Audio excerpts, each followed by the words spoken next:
एक समय की बात है, श्री राधा रानी श्री कृष्ण जी अपनी लीला करके वापस लौट रहे थे। जब लीला करके वापस लौट रहे थे तो श्री कृष्ण जी की नज़र जो है राधा जी के चरणों में पड़ गई। जब उन्होंने उनके चरण देखे तो उन चरणों में जो है धूल लगी थी। जब उन्होंने देखा चरणों में धूल लगी है तो उनके मन में ख्याल आया, क्यों ना मैं अपने राधे के जो है चरणों की धूल छुटा दूं, धूल हटा दूं मैं इनके चरणों की। तो जब उन्होंने राधा जी से कहा कि हे राधे, तुम्हारे चरणों में धूल लग गई है, लाओ जरा मैं इस धूल को हटा दूं। तो राधे जी ने जो है बहुत ही सुंदर से जवाब दिया कि एक बार जो मुझसे आके लग जाता है, एक बार जो मेरी शरण में आ जाता है, एक बार जो मेरी शरणागति प्राप्त कर लेता है, तो मैं उसको कभी अपने से दूर नहीं करती हूँ।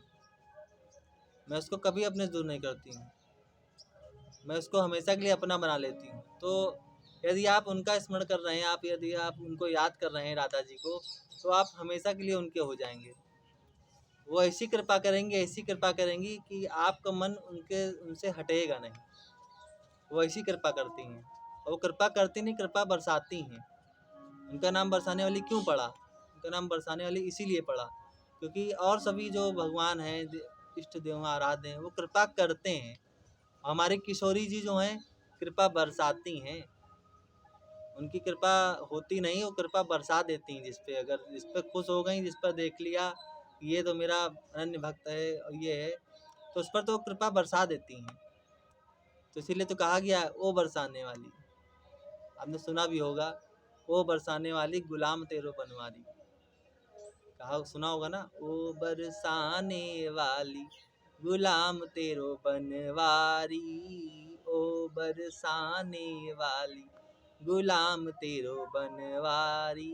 तो राधा रानी का नाम इसीलिए जो है बरसाने वाली पड़ा, क्योंकि वो कृपा बरसाती हैं।